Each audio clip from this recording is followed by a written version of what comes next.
If you've listened to or seen my stories in the past, or if you've watched the classic film Zulu, you will know all about the Battle of Rorke's Drift, where a tiny British garrison held off an overwhelming Zulu attack during the Anglo Zulu War of 1879. But there's another story from this campaign that deserves to be told as well. Because for 70 days, a British garrison of nearly 1,500 men were cut off deep inside Zulu territory.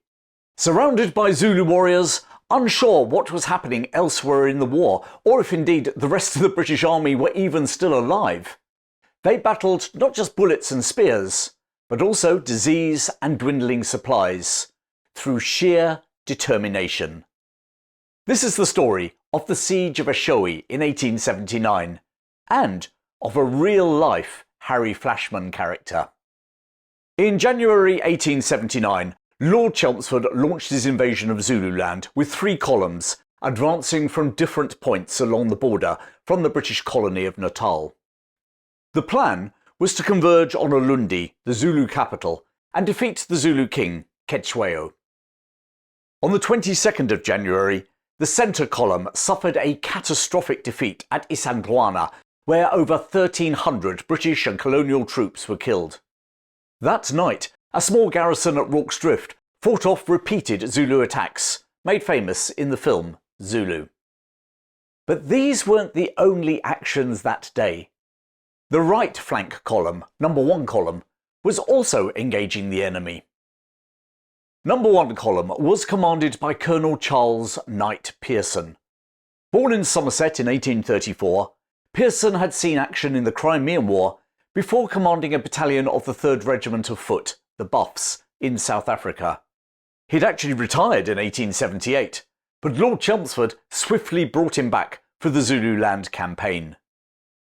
His column was substantial: 162 men from the Naval Brigade, 600 from his old regiment, the Buffs, 379 from the 99th Lanarkshire Regiment, plus assorted native pioneers, members of the Natal native contingent, nearly 100 Royal Engineers, and 24 Royal Artillery. In total, approximately 1,700 men, of whom 1,400 were combat troops, equipped with Gatling guns, 7-pounder artillery, and naval rockets. Number 1 column's objective was to cross the Tugela River from their base at Fort Pearson and advance into Zululand towards Ulundi, setting up a supply dump at the abandoned mission station at Eshowe, about 40 miles as the crow flies from the border, and about another 70 from the Zulu capital. On the 22nd of January, the very same day as the British garrison at Isandlwana was being wiped out, Pearson's column also fought a battle against the Zulus. The difference was that in this battle, at Inyazani, the British won. Buoyed up by that victory and totally ignorant as to the disastrous turn of events elsewhere, Pearson continued his advance towards Eshowe the following morning. Despite being only 5 miles away, the track was poor, and it took 10 hours for the whole column to reach their objective. Eshowe had been a Norwegian missionary station and consisted of a church with corrugated iron roof and 3 other buildings made of sun-dried bricks with thatched roofs, standing in a grove of orange trees. Blissfully unaware of the fate of the invading column at Isandlwana, Pearson got on with fortifying his forward supply depot. The task of constructing the defences fell to Royal Engineer officer Captain Warren Wynne. Born into an Anglo-Irish family in 1843, Wynne had served 5 years in Gibraltar before working on the Ordnance Survey. Promoted to captain in 1875, he'd been dispatched to South Africa in December 1878, just before the invasion. Having mapped out his plan, Wynne began work on the defences on the 25th of January. The existing buildings would serve as storerooms, protected by an entrenchment with a 450-yard perimeter. As the surrounding bush was cleared by hand, other men were set to work to dig a defensive ditch, and then using the extracted earth to then build ramparts behind. But what Pearson, Wynne, and the rest of the men at Eshowe didn't realise was that the war had taken a dramatic turn. They were now on their own, 40 miles inside enemy territory. The first inkling that something wasn't quite right was on Sunday the 26th of January, when a message arrived from Sir Bartle Frere, the High Commissioner for South Africa. It informed Pearson that Colonel Durnford had been killed and his column defeated, but that Chelmsford had gained a victory. There were no further details, all of which was perplexing to Pearson. Unaware that Durnford, following Chelmsford's orders, had been at Isandlwana, Pearson was under the impression that Durnford had been protecting the border crossing at the Middle Drift to his left. In his mind, a large gap now existed which the Zulus could exploit to either threaten his own flank or even invade Natal. 2 days later, he was stunned to receive a telegram delivered by a runner from Chelmsford himself. It read, "Consider all my instructions as cancelled, and act in whatever manner you think most desirable in the interests of the column under your command. Should you consider the garrison at Eshowe too far advanced to be fed with safety, you can withdraw it. Hold, however, if possible, the post on the Zulu side of the lower Tugela River. You must be prepared for the whole Zulu force down upon you." Now, imagine you're Pearson.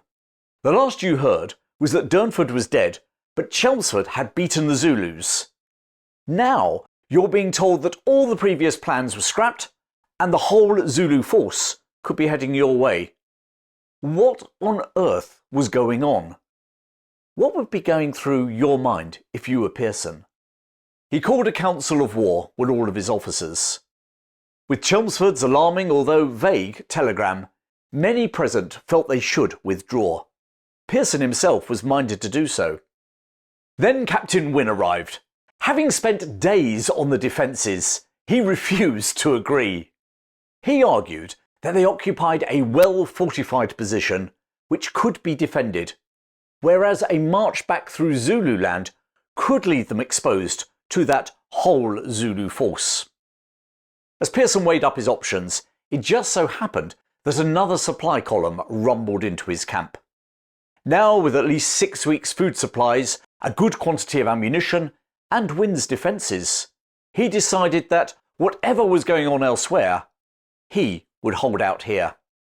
He ordered Major Barrow, seconded from the 19th Hussars, to take all the mounted volunteers along with the Natal native contingent back to the fort on the Tugela River, the border with Natal. Pearson then ordered his men to strike their tents and move inside the defensive ramparts. From now on, they'd sleep under wagons. Like Rorke's Drift, the church was converted into a hospital, made defensible with loopholes through the mud walls. Signalmen with telescopes were positioned in the tower as lookouts. Hand-picked riflemen from the Buffs under Captain Gelston were assigned to defend the church. Within a week of work starting, the ditch around the mission, all 450 yards of it, was completed. It was just as well, because in the last few days there'd been a growing Zulu presence around Eshowe. On the 2nd of February, 2 exhausted black runners arrived in his camp, having managed to get past those Zulus. They confirmed the route back to Natal was thick with Zulus, but far worse, they brought the shattering news that the British had suffered a catastrophic defeat at Isandlwana. Pearson now realised exactly what Chelmsford had meant when he talked about the whole force of the Zulus descending upon him. Placing the garrison on 3/4 rations, Pearson ordered the Royal Engineer officer, Captain Wynne, to prepare for the long haul. By the 9th of February, Wynne and his team of engineers, working around the clock, along with detachments from the rest of the garrison, had extended the ditch to a width of 7 feet and a depth of 10 to 13 feet. Defensive walls built with the excavated mud averaged 6 feet in height, reaching 8 feet in places. Entry to the whole encampment was via 2 drawbridges. Firing platforms had been constructed for the 2 Royal Artillery 7-pounders, as well as the 2 Royal Navy 7-pounders and the Gatling gun on the south side. Beyond the eastern ditch, trou de loup wolf pits were dug 3 feet square and 2 feet deep, with sharpened stakes at the bottom, designed to break up any Zulu charges. Wynne also constructed wire entanglements to stop those charges, using wire from oxen trek-toes stretched between stakes in the grass to the east and northeast.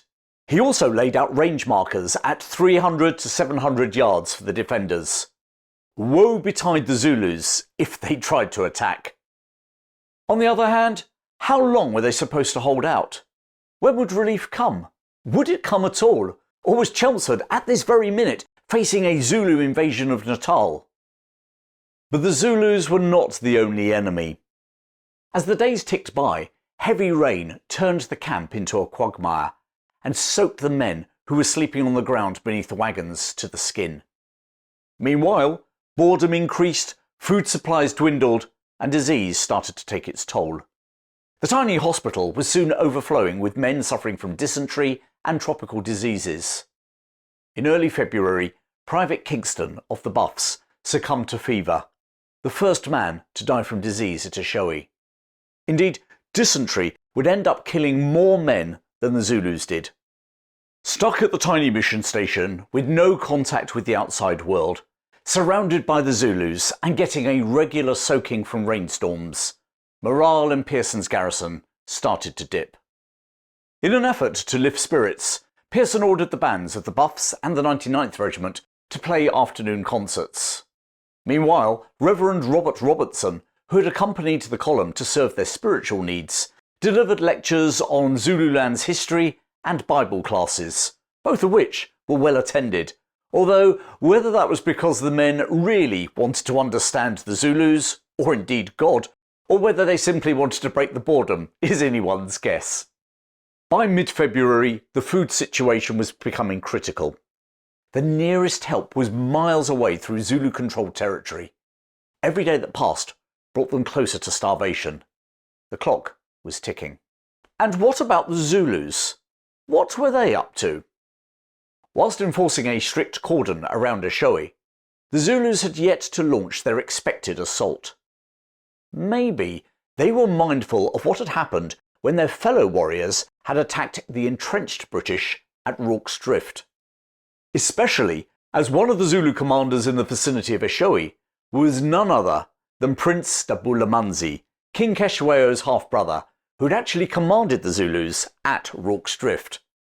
Having defied the king's orders not to cross into Natal and not to attack fortified positions, as well as actually being defeated there, Dabulamanzi was living in his homestead far from the Zulu capital, keeping his head down.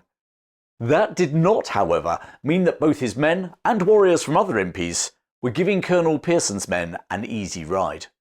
Snipers kept up a low-level fire on the mission station, as well as on patrols venturing out, and also on men protecting the garrison's dwindling oxen herd, which were being taken out each day to graze. The Zulus would taunt the garrison with shouts of, "We will drink your coffee in the morning." As March rolled on, the Zulus became bolder in their attacks. On Friday the 7th of March, day 44 of the siege, Corporal Carson of the 99th Regiment, now attached to the mounted infantry, rode out to his vidette or sentry post.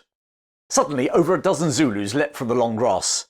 His horse reared, but Carson held on and spurred it into a gallop, but not before a Zulu had thrust an assegai into the horse's rump. They then opened fire.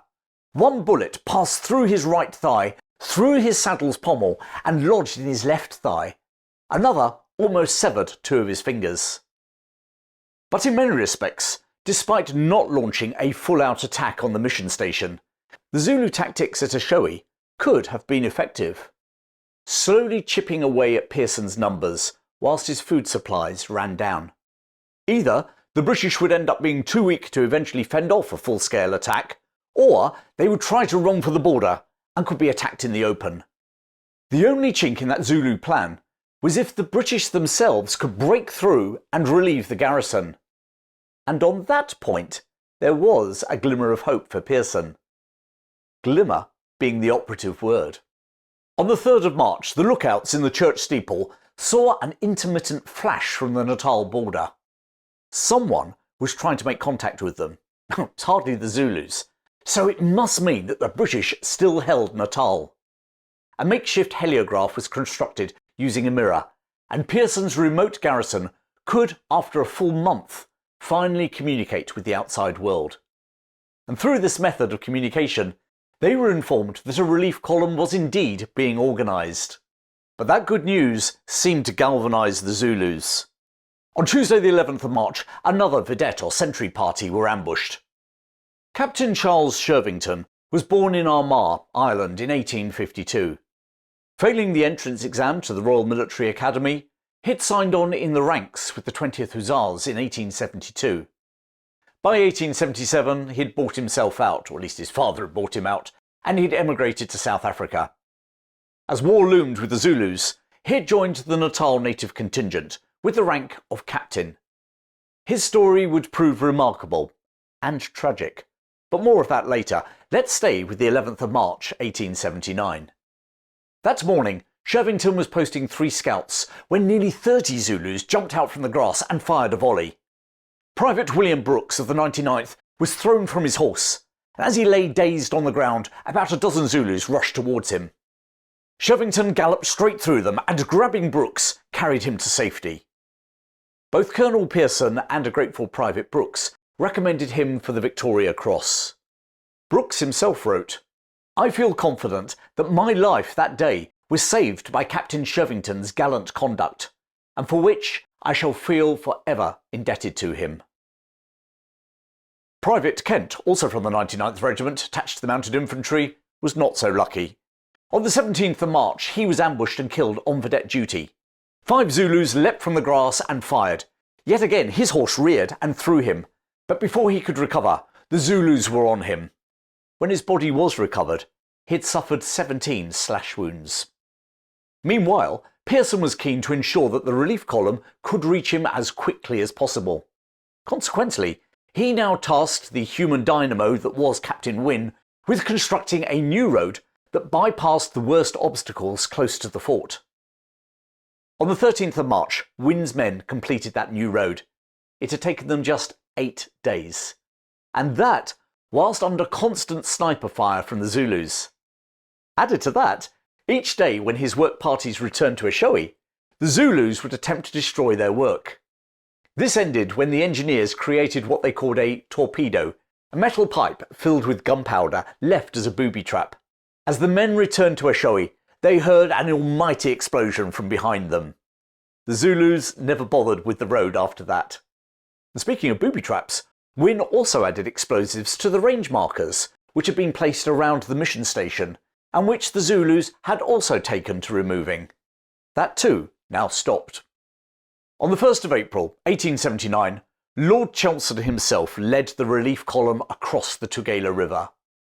The Zulus mustered an army to block his path. They met on the 2nd of April, 10 miles from Eshowe, at the Battle of Ginginlovu. And I'll cover that battle in a future episode, but suffice to say for this story, it was an overwhelming British victory. The next day, Chelmsford's column began their final advance on Eshowe at 7:30 in the morning. Norris Newman was the special correspondent, as war correspondents were called at this time, for the London Standard. Nicknamed Noggs, he had accompanied Chelmsford on his initial invasion, and had scooped both the defeat at Isandlwana and the defence of Rorke's Drift. Now, with his eyes on another scoop, he spurred his horse past Chelmsford towards the mission station itself. 2 other journalists gave chase. It was Noggs who won the race, entering Eshowe a full 5 minutes before his rival from the Cape Argos. "First in Eshowe," he cried to the bemused defenders, to which one private supposedly remarked, "You're 3 months late." It was a full hour later before some mounted troops from Chelmsford's column finally arrived, and nearly midnight before the 91st Highlanders led the infantry into the mission station. The skirl of the Campbells are coming, filling the African night. The Siege of Eshowe was over. It was 10 weeks, 70 days, since Pearson's column had arrived there. In total, 28 men lay buried in the grounds of the mission station. 11 from the Buffs, 10 from the 99th Regiment, the Lanarkshires, 1 from the Army Hospital Corps, 5 from HMS Active for the Naval Brigade, and 1 sergeant from the Natal native contingent. Disease had claimed far more lives than Zulu spears or bullets. The following day, Friday the 4th of April 1879, the garrison began its return march to Natal, having destroyed anything they thought might be of value to the Zulus. Pearson's men set off first, followed by Chelmsford's relief column. As they disappeared down the track back towards the river, the Zulus swept into the mission station, looted it, and then set it on fire. The British reached the border in the late morning of the 7th of April without any further attacks, but deaths from disease continued. Worn out from his excessive workload, Captain Warren Wynne, the engineering genius, had fallen ill with fever on the 12th of March. During the withdrawal from Eshowe, he was so ill that he could neither march or ride and had to be transported in a cart. He died on the 19th of April, his 36th birthday, and was buried on a hillside overlooking the Tugela River. He left behind a wife and 3 sons. The war itself continued for several more months. Following victories at Gingenlovo and Kambula, Chelmsford launched a second invasion.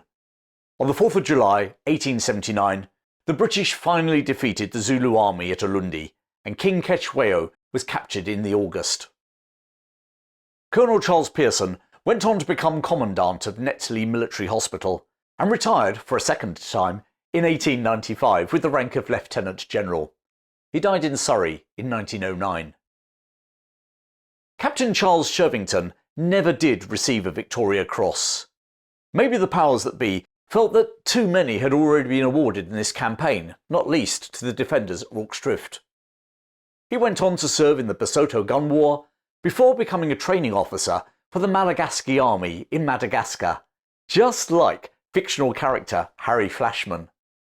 He fought alongside his men in the Madagascan army during the French invasion in 1895. Following the French victory, Shervinton moved to London, and there in 1898, this brave man, who charged into danger to save Private Brooks, committed suicide, shooting himself with his revolver. He was survived by 2 sons, both of whom tragically died serving their country during the First World War. The Siege of Eshowe lacks the tragic scale of Isandlwana and the drama of Rorke's Drift. 11 Victoria Crosses were awarded for the defence of Rorke's Drift, which lasted 1 night. Not one Victoria Cross was awarded at Eshowe, which lasted 70 days. And perhaps that's why this story has been largely forgotten. And yet, for 10 weeks, Pearson's garrison held out against disease, isolation, and a vigilant enemy, 40 miles from safety. And whilst they never faced a direct attack, every day must have been full of nerve-jangling expectation. Maybe the only reason they didn't face a Zulu onslaught was because of Captain Warren Wynne's engineering brilliance, as well as acts of individual heroism, like Shervinton's rescue of Private Brooks, and to their own stubborn British determination. Well, I hope you enjoyed that story from the Anglo Zulu War. Check out all my other episodes that I've made covering the epic battles between the British and the Zulus. And if you'd like to support my channel, there are details in the description. I'm Chris Green, the History Chap. Thanks for joining me today, and I look forward to sharing more lesser-known stories from British history with you very soon.